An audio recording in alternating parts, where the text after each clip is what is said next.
আসসালামু আলাইকুম। আশা করি সবাই ভালো আছো এবং সুস্থ আছো। গত পর্বে আমরা সংখ্যা পদ্ধতি রূপান্তর নিয়ে আলোচনা করছিলাম, সেখানে আমরা অল টু ডেসিমাল শেষ করছিলাম। আজকের ক্লাসে আমরা অক্টাল এবং হেক্সাডেসিমাল সংখ্যার পারস্পরিক রূপান্তর নিয়ে আলোচনা করব।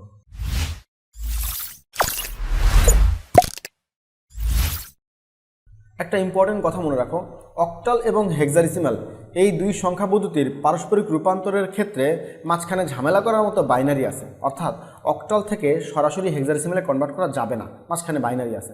আগে অক্টালকে বাইনারিতে কনভার্ট করতে হবে, তারপর বাইনারিকে হেক্সাডেসিমালে কনভার্ট করতে হবে। অনুরূপভাবে হেক্সাডেসিমালকেও আমরা সরাসরি অক্টালে কনভার্ট করতে পারবো না, মাঝখানে বাইনারি আছে। আগে হেক্সাডেসিমালকে বাইনারিতে কনভার্ট করতে হবে, তারপর বাইনারিকে অক্টালে কনভার্ট করতে হবে। বিষয়টা মনে রাখার জন্য আমি একটু লিখে দেই। এই যে খেয়াল করো, অক্টাল, বাইনারি আর আছে হেক্সাডেসিমাল। তার মানে অক্টাল থেকে আগে বাইনারি, পরে বাইনারি থেকে হেক্সাডেসিমাল। অনুরূপ হেক্সাডেসিমাল থেকে বাইনারি, পরে বাইনারি থেকে অক্টাল। আরেকটা কথা মনে রাখো, অক্টাল এবং বাইনারির ভিতরে 3 বিটের রিলেশন আছে।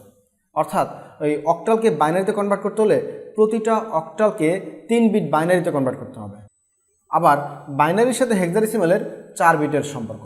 অর্থাৎ বাইনারিকে হেক্সাডেসিমালে কনভার্ট করতে হলে অথবা হেক্সাডেসিমালকে বাইনারিতে কনভার্ট করতে হলে 4টা করে বিট নিয়ে কাজ করতে হবে। ধরেই নিলাম যে তোমাদের এগুলো এখন মাথায় অত ভালো করে ঢোকে নাই, আমরা প্র্যাকটিস করার মাধ্যমে বাকিটা ক্লিয়ার করব। খেয়াল করো, আমাদের ফার্স্ট এক্সাম্পল হচ্ছে 365। এটা আছে অক্টালে, এটাকে হেক্সাডেসিমালে রূপান্তর করতে হবে। 365 প্রথমে আমরা প্রত্যেকটা নাম্বারকে, অক্টালের প্রত্যেকটা নাম্বারকে ইকুইভ্যালেন্ট বাইনারিতে কনভার্ট করব।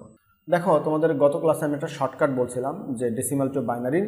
প্রথমে আমরা নাম্বারগুলোকে তুলব, 1, তার ডাবল 2, 4, 8, 16, 32 এরকম করে সাজাইছিলাম। এখন দেখো 5, কত কত যোগ করলে 5 হয়? 4 আর 1 যোগ করলেই তো 5, তাই তো? যাদের যোগ করলে 5 পাওয়া যাবে তাদের নিচে 1, বাকিটার নিচে 0। তার মানে 5-এর ইকুইভ্যালেন্ট বাইনারি ভ্যালু হচ্ছে 101। আমরা 5-এর পরিবর্তে লিখব 101 এবং 3 বিট বাইনারি লিখব। দেখা গেল এখানের একটা অঙ্ককে বাইনারিতে কনভার্ট করতে গেলে মাত্র 2 বিটে হয়ে যাচ্ছে, কিন্তু নিয়ম হলো অক্টাল থেকে বাইনারিতে কনভার্ট করতে হলে 3টা বিট নিতে হবে। 2 বিটে হয়ে গেল, একটা 0 অতিরিক্ত নিয়ে 3 বিট পূরণ করতে হবে। সামনে বা সংখ্যার বাম পাশে একটা 0 অতিরিক্ত নিতে হবে। এটাও বোঝো নাই, এটা প্র্যাকটিক্যালি করে দেখে। ধরো 6-এর ইকুইভ্যালেন্ট বাইনারি নাম্বার কত? কত কত যোগ করলে 6 হয়? 4 আর 2, 4 আর 2 6, 4-এর নিচে 1, 2-এর নিচে 1, আর বাকিটার নিচে আমরা 0 দিয়ে দিব, 110। 6-এর ইকুইভ্যালেন্ট বাইনারি নাম্বার হচ্ছে 110।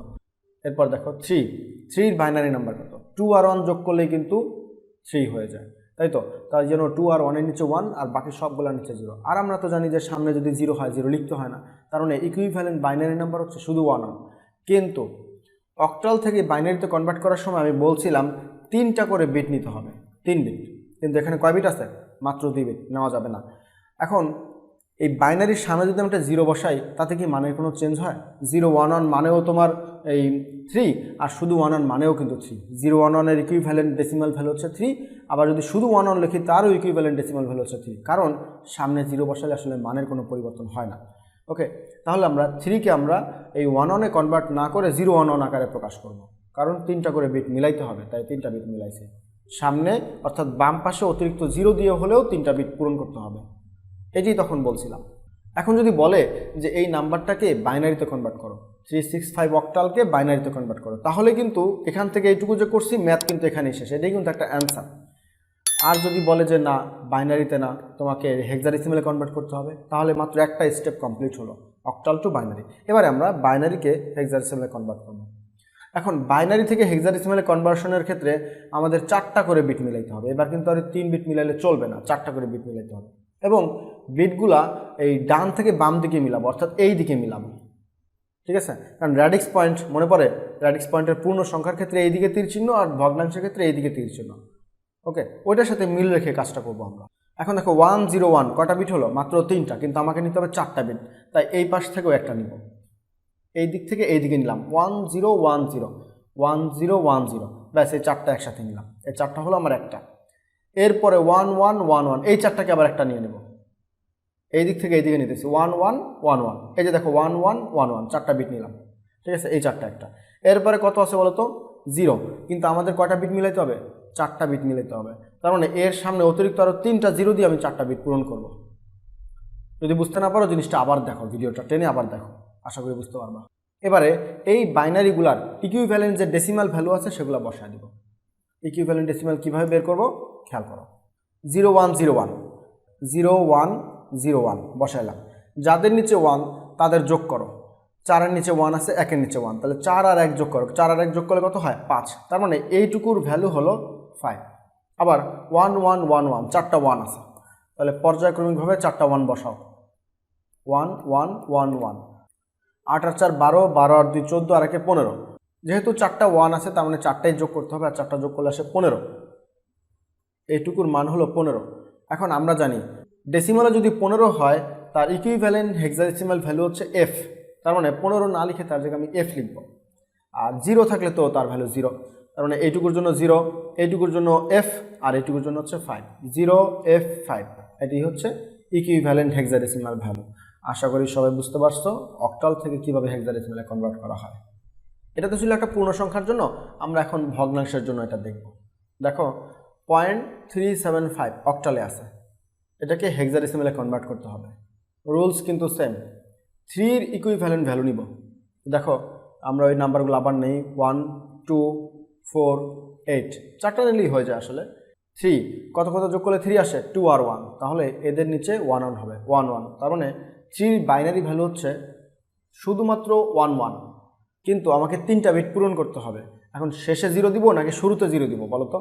শেষে 0 দিলে কিন্তু এটা 110 হয়ে যায়। 110 মানে হচ্ছে এই 4 আর 2 যোগ করব, শেষে আছে 4 আর 2 যোগ করবো, তাহলে কত হয়ে যায় 6 হয়ে যায়।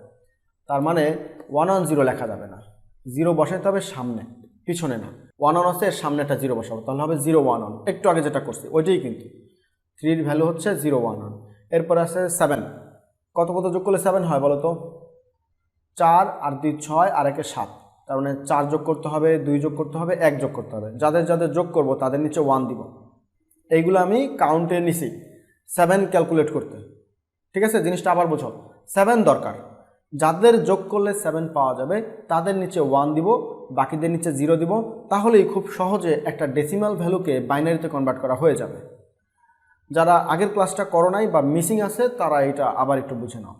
ওকে, 7 এর ইকুইভ্যালেন্ট বাইনারি ভ্যালু হচ্ছে 111, দিলাম 111। 3টা বিট আছে, তার মানে ঝামেলার কিছু নাই, কারণ 3টা করে বিটেই কনভার্ট করতে হবে, অলরেডি 3টা আছে। এবারে 5, কত কত যোগ করলে 5 হয় বলো? 4 আর 1 যোগ করলে হয় 5, খুবই ইজি। ওকে, 4 আর 1 যোগ করলে 5, মাঝখানে কত দিব? 0, কারণ এটা তো আর যোগ করতেছি না। যাদের যোগ করলে ওই নাম্বারটা পাওয়া যায় শুধুমাত্র তাদের নিচে 1, বাকিদের নিচে 0।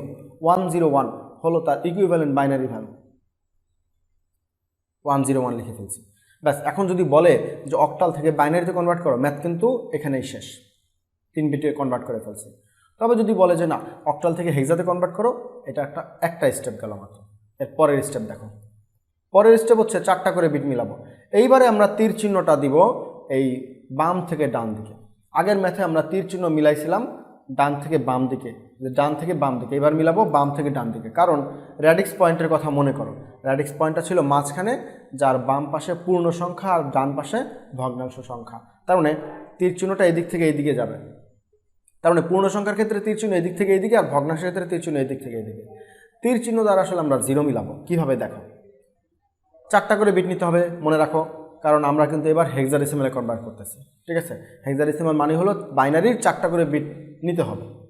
0 1 1 3টা হলো, এটাও নেব, বাস।